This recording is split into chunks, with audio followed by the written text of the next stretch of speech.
Então, hoje se você está nos visitando, está nos vendo pela primeira vez, aqui na nossa igreja a gente sempre costuma pregar e falar sobre temas bíblicos. A gente escolhe um tema, um livro, a gente escolhe um tema que nós entendemos como relevante para a nossa sociedade e tentamos ver como a Bíblia pode responder a esse tema. E nós temos pregado sobre fé customizada. E você pode se perguntar o que é isso, fé customizada, mas todos nós vivemos o tempo em que nós queremos customizar tudo. A gente quer ter o plano de televisão, hoje em dia ninguém precisa mais ter 300 canais, você pode escolher ter apenas só Netflix, só Amazon Prime, você pode escolher hoje em dia só assistir ao seu time de futebol. A gente customiza tudo, a gente customiza a forma como a gente se veste, a gente customiza o nosso corpo com cirurgias, a nossa sociedade ela consegue mudar e alterar tudo conforme o desejo dela. E esse desejo de mudança, essa capacidade de mudar, de transformar tudo, a nossa aparência, a nossa semelhança, também se encontrou e aconteceu com a nossa fé. E nós queremos transformar a Deus a nossa imagem e semelhança, a fé cristã a nossa imagem e semelhança. E há muito tempo já Agostinho falava, se você crê somente naquilo que gosta no Evangelho e rejeita o que não gosta, não é no Evangelho em que você crê, mas sim em si mesmo. Se você decide então dizer na Bíblia apenas aquilo que você gosta, seguir apenas aquilo que você tem vontade, você não está seguindo o Evangelho de Cristo, você está seguindo a sua própria religião. É por isso que Leandro Carnal, que propõe esse termo, fé customizada, fala que nós vivemos no Brasil uma fé em que as pessoas querem transformar Deus à sua imagem. E ele diz então, num trecho de sua palestra, falando sobre esse tema, se eu quero prosperidade, Deus também quer. Se eu quero que meu candidato vença, Deus está ao meu lado. Se eu quero que meus inimigos pereçam, Deus abençoa. Deus sempre quer o que eu quero. Essa é a fé que nós vivemos, essa é a fé que nós realizamos em nosso jeito, em nossa sociedade. Mas existe também um ponto da nossa fé, da fé cristã, que nós quisemos mudar e que nós queremos mudar, que é a comunidade do meu jeito, ou a igreja do meu jeito. Nós queremos então transformar a sociedade, não apenas a sociedade, mas a gente quer transformar também a igreja, com nossa imagem, com nossa semelhança, com nossos gostos, com o nosso tempo, no nosso horário. A gente quer que a igreja responda às nossas necessidades. E isso vem exatamente de uma sociedade em que o mundo ele é feito e construído para nos agradar, onde a sociedade é feita e as empresas se customizam para agradar o seu cliente. Então você pode ligar para a sua operadora de celular e decidir se você quer quantos minutos, quanto tempo de internet. Você pode customizar tudo ao seu redor. Você pode escolher, eu já fiz essa brincadeira, mas isso foi até diferente para mim. Fui pedir uma pizza e eu tinha que escolher agora a massa, o tipo do tomate, o tipo do queijo, o tipo do presunto. Eu só queria pedir uma pizza e comer, mas eu tinha que customizar a pizza inteira. E a gente vai vivendo essa realidade da customização em tudo. E a gente então começa a ter um olhar e a gente acredita que a igreja, ela então tem que ser customizada ao meu jeito. A comunidade então tem que ser ao meu jeito. E os estudiosos vendo a igreja e vendo a realidade da sociedade, eles perceberam que existe tipo de pessoa no nosso meio, que vive na sociedade, em que quando eles entram na igreja, eles estão indo lá para consumir, para ver uma igreja customizada. Então eles entram na igreja e vão perguntar, será que aqui tem um bom ar-condicionado, um bom sistema de circulação de ar? Será que eu pude estacionar meu carro na porta? Será que essa igreja ela tem trabalho com criança, tem trabalho com jovem, tem trabalho com adulto? Será que essa igreja ela funciona no meu horário, no meu tempo? E as pessoas então começaram a ver a igreja como mais uma prestadora de serviço. Só que agora de serviço espiritual. E agora, nesse caos que teve em Petrópolis, a nossa igreja pode ser vista por muitos apenas como um lugar onde as pessoas vão para pegar a cesta básica, para pegar alimentos, para conseguir ajuda. Mais uma vez, a igreja ela pode ser imaginada e ser vista como uma prestadora de serviço. Mas ter a igreja e pensar dessa forma gera um problema muito sério. E esse problema não é apenas atual, é um problema que já acontece há muito tempo. E a igreja de Corinto, voltar um assento aí em Coríntios, 1 Coríntios 12, do 12 ao 27, nesse texto, que é um texto que Paulo vai falar exatamente sobre a igreja, sobre o que é ser igreja, sobre o que é ser comunidade de fé. Paulo escreve para uma igreja extremamente complicada.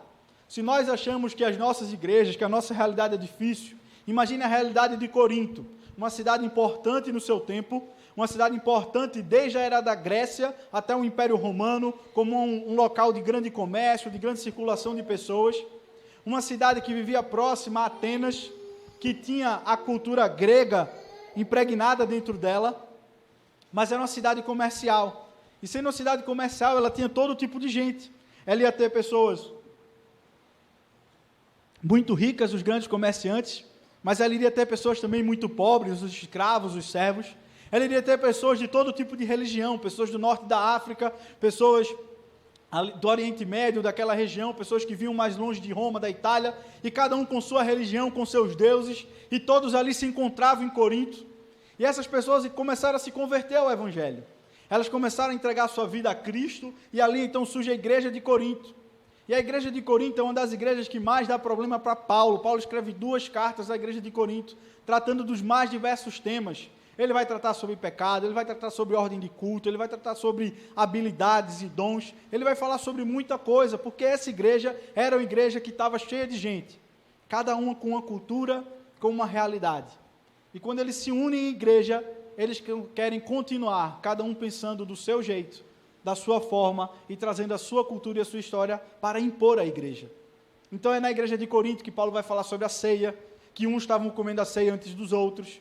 Era exatamente por isso, porque cada um tinha uma cultura, então eles sentavam com seus grupos, com as pessoas que eles mais gostavam. Isso estava gerando então um atrito na igreja de Corinto. A igreja de Corinto, então, ela estava cheia de problemas, cheia de divisão, cheia de briga. Era uma igreja que uns falavam, eu sou de Apolo, um pregador, outros diziam, não, eu acredito na verdade em Paulo, e eu sigo a Paulo. Outros diziam, não, eu não sigo nem Paulo, nem Apolo, eu sigo a Jesus. Então era uma igreja extremamente problemática, onde cada um tinha uma igreja do seu próprio jeito, uma comunidade do seu próprio jeito.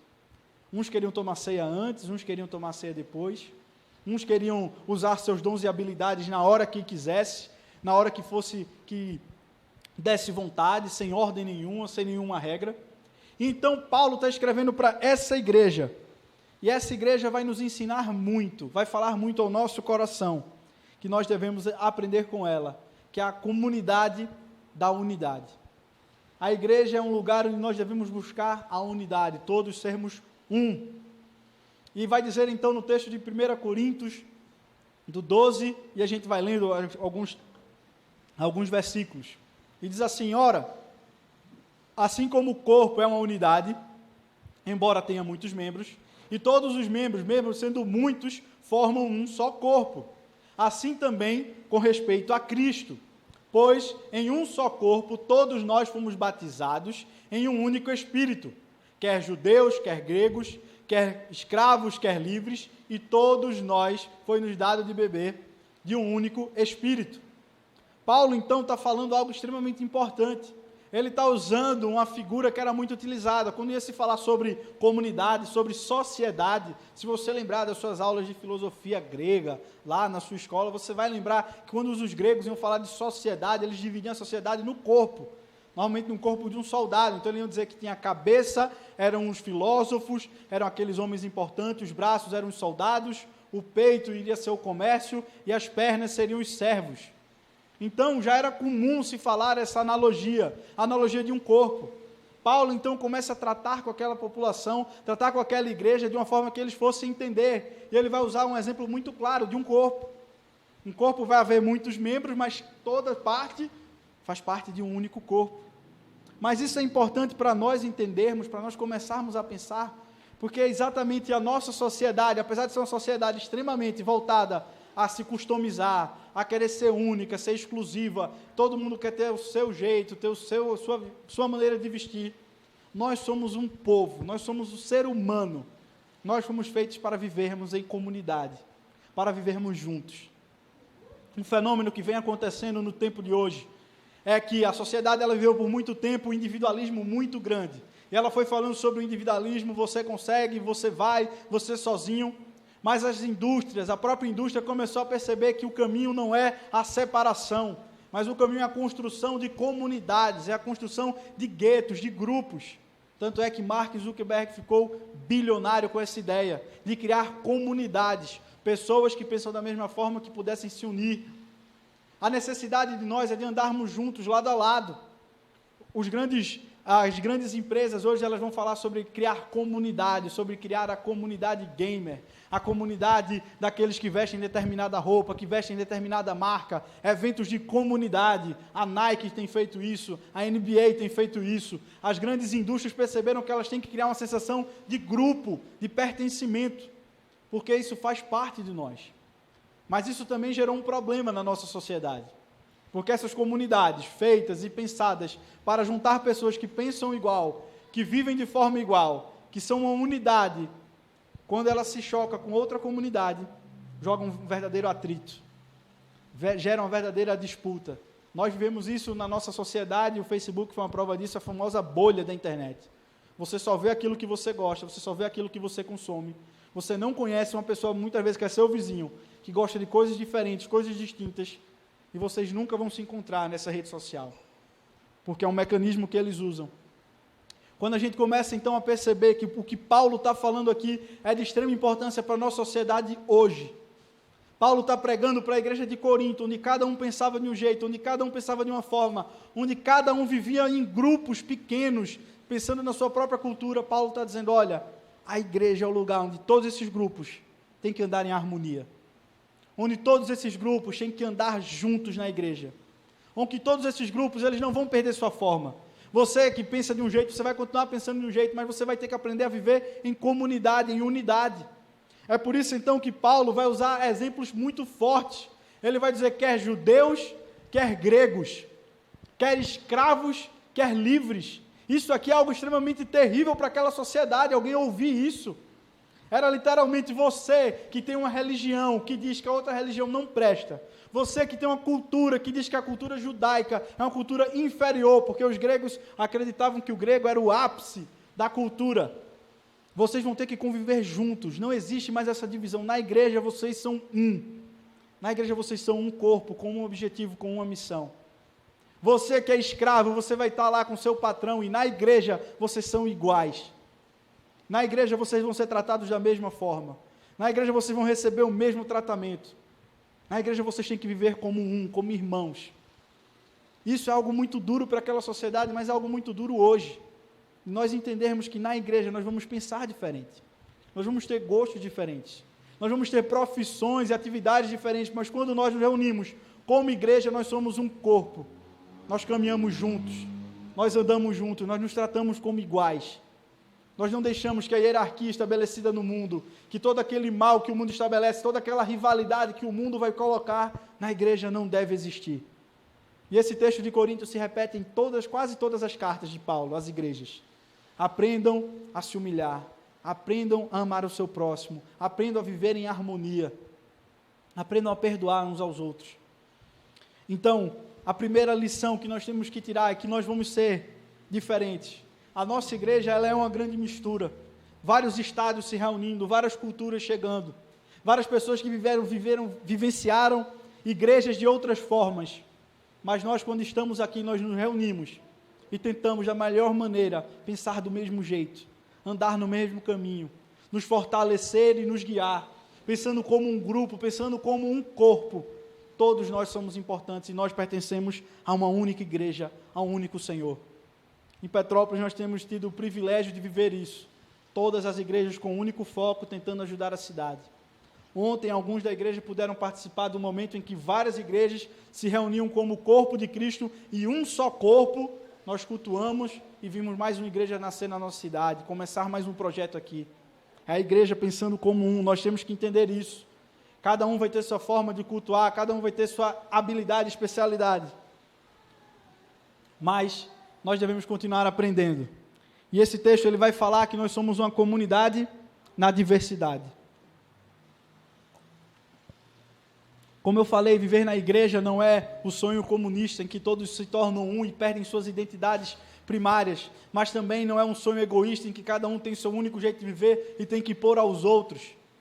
Não, a igreja ela consegue mesclar as duas ideias, de ao mesmo tempo termos os indivíduos, mas termos o grupo coeso como um. Então, na igreja, na nossa comunidade, a gente tem que viver diversidade. E Paulo, então, continua usando o exemplo do corpo. O corpo não é composto de um só membro, mas de muitos. E aí ele então vai falar da arrogância que o corpo pode ter. Imagine se um braço disser que não quer ser mais braço, que ele quer ser perna. Se uma perna dizer que não quer mais ser perna, quer ser pulmão. Não pode, o corpo tem que ser um só. Então ele continua e fala, de fato, Deus dispôs cada um dos seus membros no corpo, segundo a sua vontade. Se todos fossem um só membro, onde estaria o corpo? Se só houvesse uma cabeça, não seria um corpo. Se todos, assim há muitos membros, mas um só corpo. Paulo, então, aqui ele vai tratar e trabalhar algo que estava acontecendo na igreja de Corinto, onde todos tinham dons, talentos e habilidades. Esses dons e talentos e habilidades estavam, então, indo para dentro da igreja e havendo choque, e havendo alguém que se achava melhor que o outro. E se a gente for lembrar, como eu falei, da cultura em que eles estavam estabelecidos, da cultura grega, que dizia que quem nasceu para ser governador e filósofo, vai ser até eu morrer. Quem nasceu para ser soldado e tem as habilidades do soldado, vai ser soldado e está em cima da hierarquia. Quem nasceu para ser comerciante, tem a alma de comerciante e vai ser comerciante até o fim. Quem nasceu para ser escravo, vai ser escravo até a morte, porque sua alma é diferente. Essa era a cultura que eles vinham. Então, quando Paulo chega na igreja que diz que não, todo o corpo é igual, todo o corpo serve, todo o corpo é útil, toda parte pode contribuir, ele está falando algo extremamente revolucionário para o seu tempo. No tempo em que ele vivia, as pessoas entendiam que se você tem uma profissão A, você é mais importante do que a pessoa B. Se você tem uma determinada habilidade, você é melhor que o outro. Se você faz parte de uma classe social, se você tem mais dinheiro, você é melhor que o outro. E Paulo então está chegando para essa igreja e está dizendo, olha, na igreja, cada um vai ter seu dom, sua habilidade, mas todos são importantes. Todos fazem esse corpo funcionar. Então nós na igreja temos que começar a perceber que cada parte importa. Muitas vezes na igreja, quando a gente entra, as pessoas querem dizer, pastor, eu quero fazer parte, e a gente já viu, se você acompanha o meio gospel, o meio dos crentes, existe até um cantor que ele fala essa besteira de dizer assim, não, o importante de participar do louvor, você não pode ser o baterista, porque o baterista fica lá atrás. Você tem que ser o melhor, você tem que ser o cara que toca o violão e que canta. Esse é o grande alvo. E quando a gente vai conversar com pessoas, muitas vezes as pessoas querem isso, não, pastor, eu quero um lugar de destaque. Eu quero cantar, eu quero pregar, eu quero estar aparecendo. E muitas vezes a gente não percebe que cada parte da igreja funciona e serve para um propósito maior. Muitas vezes a gente não faz ideia como é importante a gente ter uma igreja limpa, ter um banheiro, nosso banheiro aqui a gente tem dificuldade por conta do mau cheiro que vem do cano, que a gente tem que quebrar, vai quebrar esse cano e vai resolver, mas o banheiro está limpo, ter água, ter um copo, como isso é importante, como isso vale a pena. Imagina você chegar num lugar e está tudo sujo, está o banheiro sujo, você não volta. Cada parte na igreja, cada parte que se realiza é importante. Nós vivemos agora nesses 30 dias de desastre que houve em Petrópolis, pessoas que se dedicaram a vir aí nos lugares, a entregar, mas a gente teve pessoas que se dedicaram a ficar na sua casa fazendo marmita, a gente teve pessoa que dedicou então a sua moto e foi com sua moto entregar, e a gente percebeu então que cada etapa foi extremamente importante. A pessoa que arrecadou o dinheiro, a pessoa que deu o dinheiro para a gente poder comprar, então cada etapa foi extremamente importante na igreja. E como é importante nós lembrarmos disso, e eu agradeço a nossa igreja, porque a gente viveu isso. Quem não tinha o dom e a capacidade de ir visitar, abriu sua casa para receber voluntários.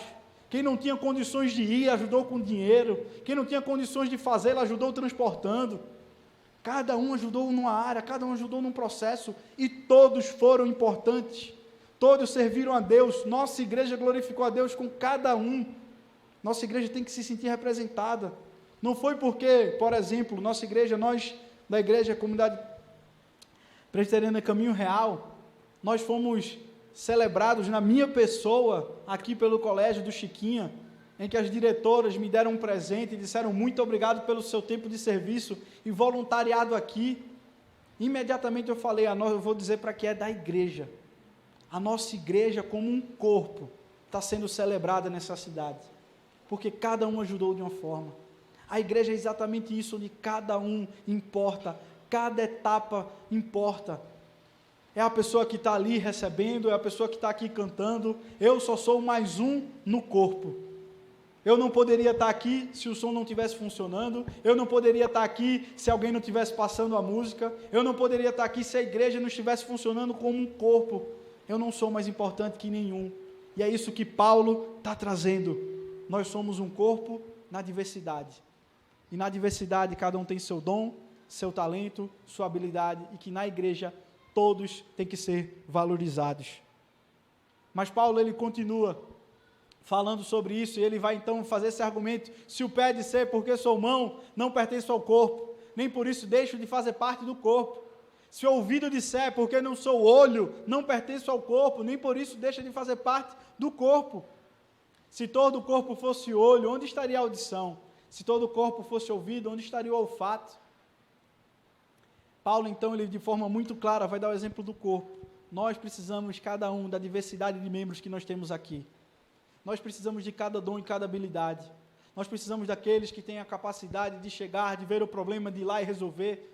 Mas a gente precisa também de alguém que vai captar o recurso. A gente precisa de alguém que vai organizar. A gente precisa de alguém que vai transportar. Nós precisamos de cada um no corpo de Cristo. Até no próprio culto, a gente precisa de cada uma das equipes, de cada uma das pessoas. E na igreja não existe uma hierarquia de um é mais importante que o outro. Todos nós funcionamos com um único objetivo, que é pregar o Evangelho do Senhor, que é falar que Ele é o único Senhor. Cristo, Ele veio exatamente para no seu corpo nos redimir. Cristo é exatamente essa unidade, Ele está falando que através dEle, através de um único homem, de um único ser, nós conseguimos então pertencer. Nós que antes estávamos afastados. Se você pensar na própria Bíblia, na história bíblica, um dos primeiros pecados é o pecado da divisão e da discórdia, da morte. É um irmão matando outro irmão. É o pecado dizendo que ele vai tentar nos desagregar. É o pecado dizendo que ele vai tentar nos separar. O outro grande pecado no começo da Bíblia, se você se lembrar, é da Torre de Babel, em que os homens tentam se reunir, mas Deus então os separa. E a partir dali o pecado, nós não conseguimos mais viver em unidade.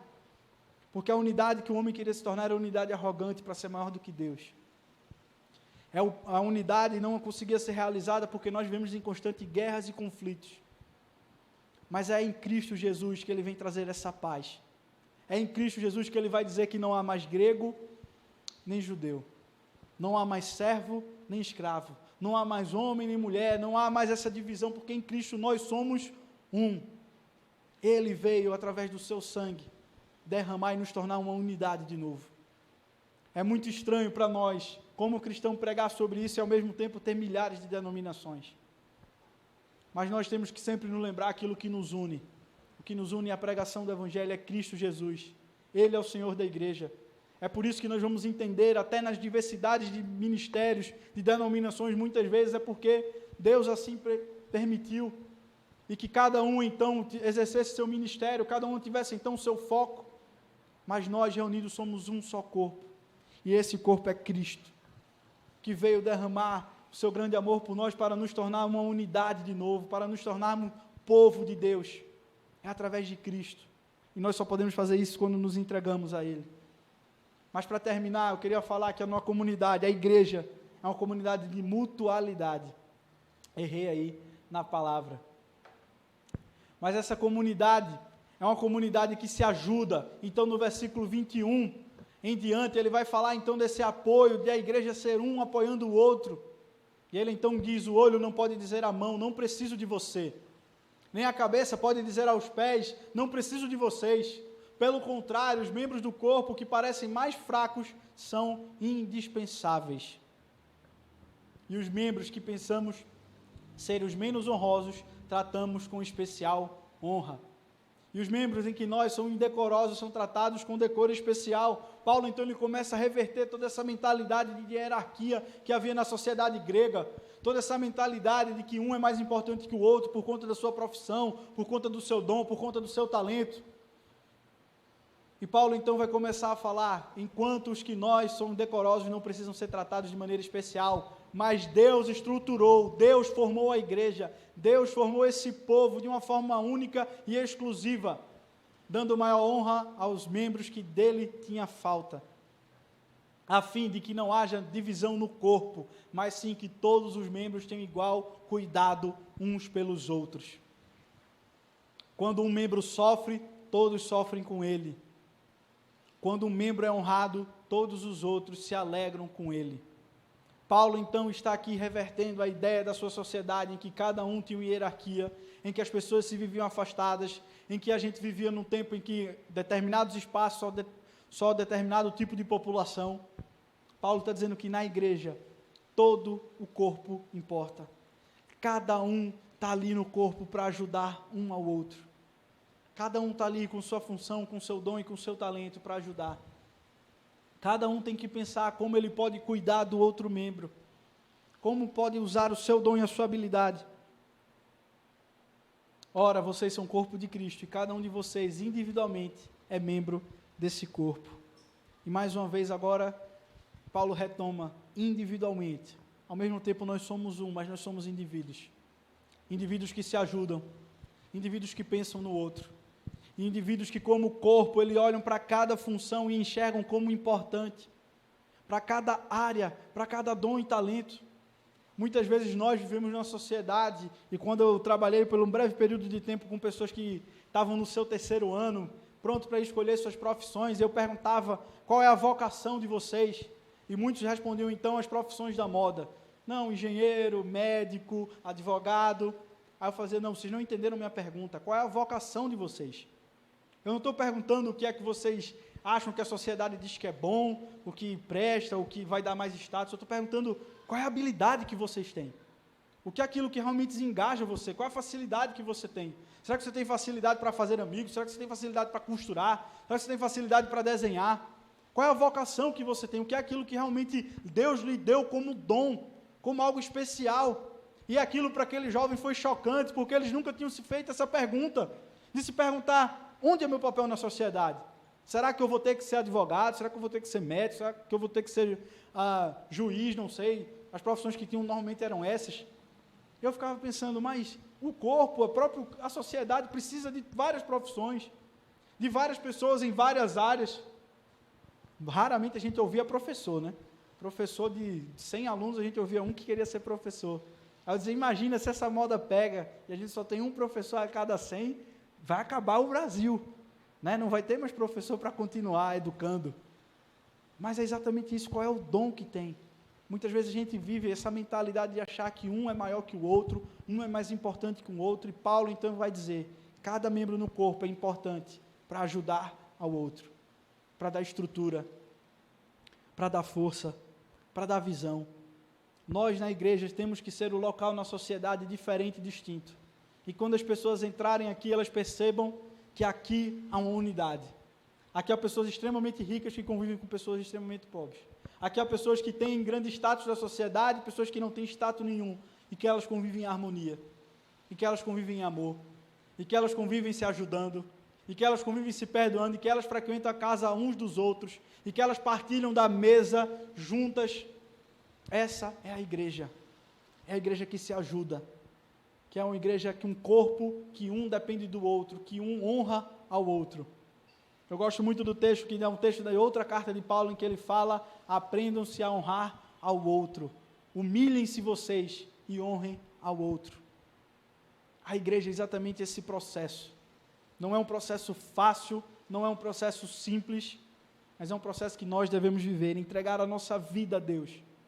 Dizer, Senhor, muda a minha vida, muda a forma como eu enxergo e me ajuda a fazer parte do corpo, a entregar meu dom, o meu talento, a honrar as pessoas. Uma das grandes dificuldades das igrejas, se a gente for perceber na história, é a dificuldade de honrar as pessoas, de dizer muito obrigado para aqueles que trabalham. É lembrar do trabalho de cada um, e eu quero mais uma vez externar aqui, eu agradeço sempre a nossa igreja, a cada um. Já agradeço no final dos anos, agradeço agora no começo, muito obrigado pelo esforço de cada um, pela dedicação. Se a gente está hoje aqui nos reunindo nesse lugar, com o mínimo de organização, é porque nós estamos nos dedicando, pessoas estão trabalhando para isso. Muito obrigado a todos que ajudaram, a todos que servem nessa igreja. Nós temos que ser uma igreja que reconhece isso e que honra aos outros. Que nós possamos então aprender e perguntar: como você se sente ao olhar a comunidade cristã? Quando você olha para a comunidade de Cristo, quando você olha para a igreja, o que vem ao seu coração? Será que vem o medo de se adequar? Ou será que você sente realmente que ali é um lugar bom de pertencer, de fazer parte? Será que você estava feito os coríntios, estamos feitos os coríntios, vendo na igreja um lugar de briga, de dissensão, de oportunidade de aparecer mais que os outros? Uma pergunta que nós devemos também fazer ao nosso coração, se a gente tem dificuldade em se encaixar. Será que a gente está com dificuldade de achar nosso espaço na igreja, a nossa vocação, o nosso dom? Será que é porque a gente está querendo fazer algo que Deus não nos chamou para fazer e a gente quer fazer? Será que a gente precisa ouvir a palavra de Deus e reconhecer nosso dom e nosso talento e usá-lo a seu serviço? Pergunte então, de forma sincera no seu coração, quais são suas habilidades? Qual é a vocação que Deus lhe deu? Nesse tempo de nós vivemos aqui uma ação social, acho que nunca vivida por muitos, eu nunca tinha vivido isso. E a gente vai descobrindo que a gente tem uma facilidade para alguma coisa, tem dificuldade para outras, vai descobrindo que a gente tem facilidade de estar junto do outro, de chorar com o outro, de continuar firme para continuar.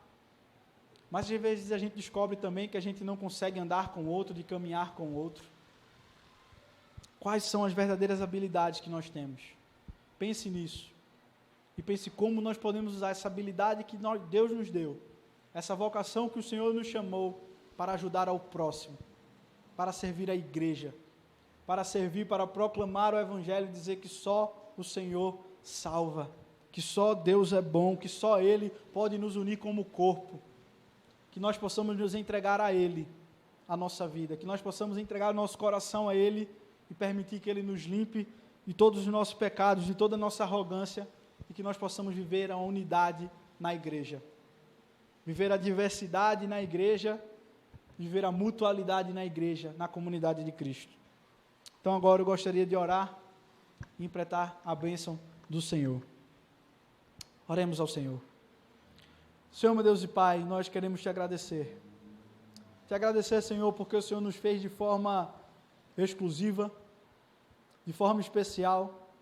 O Senhor, Pai, nos fez de forma e com dons e habilidades únicos que nos ajudam, Pai, a servir ao Senhor.